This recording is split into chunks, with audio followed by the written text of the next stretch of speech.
ആണോ? എന്തിന്റെയാ പുട്ടി പുട്ട?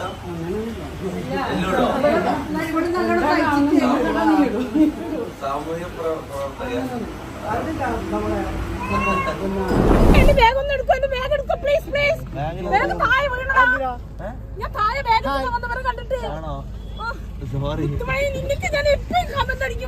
നിന്നോട് ഞാൻ ചോദിച്ചു എന്നെ കേട്ടോ വീട്ടിലേന്ന്.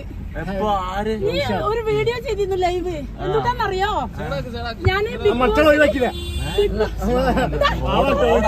കുറച്ച് കാര്യങ്ങൾ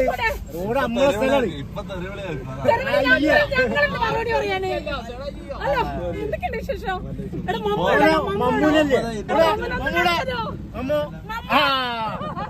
കാര്യങ്ങൾ പറഞ്ഞ തെറ്റാണെങ്കിലും എന്താ പറയാ പ്രായത്തിന്റെ ഇതിലായിട്ട് ഉറപ്പായിട്ടും.